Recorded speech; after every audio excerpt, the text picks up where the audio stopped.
അപ്പാനി പോയ സമയത്ത് ഓപ്പൺ ആയിട്ട് താങ്ക് യു ബിഗ് ബോസ് കൊണ്ട് മസ്താന്റെ പരാമർശം ഉണ്ടായിരുന്നു അല്ലെ?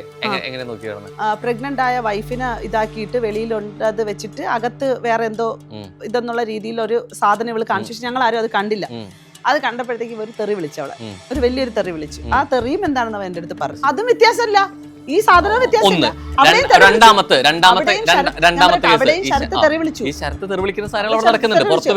ഈ തെറിവിളിയെ ഞാൻ സപ്പോർട്ട് ചെയ്തിട്ടല്ല പറയുന്നത്. പുറത്തു പോകുമ്പോ ആ കളിയാക്കി നിൽക്കണം അല്ലെങ്കിൽ അതിനെ ഭയങ്കരമായിട്ട് സന്തോഷിക്കുന്നത് ഞാൻ പറയുന്നില്ല. ഒരാളുടെ ചിലപ്പോൾ ഇമോഷണലി കരച്ചിൽ കാണിക്കണം എന്നുള്ളതിന്റെ ആവശ്യമില്ല. ശ്വേത ചേച്ചി, രഞ്ജിൻ ചേച്ചി, സാബു ചേട്ടൻ, ഞാൻ സാബു ചേട്ടനെ മാത്രം ഞാൻ നോമിനേറ്റ് ചെയ്തിട്ടില്ല. അർച്ചനനെ നോമിനേറ്റ് ചെയ്തിട്ടില്ല, ദീപനെ നോമിനേറ്റ് ചെയ്തിട്ടില്ല, അനൂപേട്ടൻ, സുരേഷ് ഏട്ടൻ, ഇങ്ങനെ എവറിത്തിങ്, ഒരു പേളി, എല്ലാവരെയും നോമിനേറ്റ് ചെയ്തിട്ടുണ്ട്. പക്ഷെ ഓരോരുത്തരും പോകുന്ന സമയത്ത് എനിക്ക് മുമ്പ് പോയ ആളുകൾ, ശ്വേത ചേച്ചി ഞാൻ കരഞ്ഞിട്ടുണ്ട്, രഞ്ജിൻ ചേച്ചി പോയപ്പോൾ ഞാൻ കരഞ്ഞിട്ടുണ്ട്. ബിക്കോസ് ഓഫ് നമുക്ക് ഗെയിമിൽ അപ്പുറത്തേക്ക് ഒരു ബോണ്ടിങ് അവിടെ ഉണ്ട് എല്ലാവരുമായിട്ട്.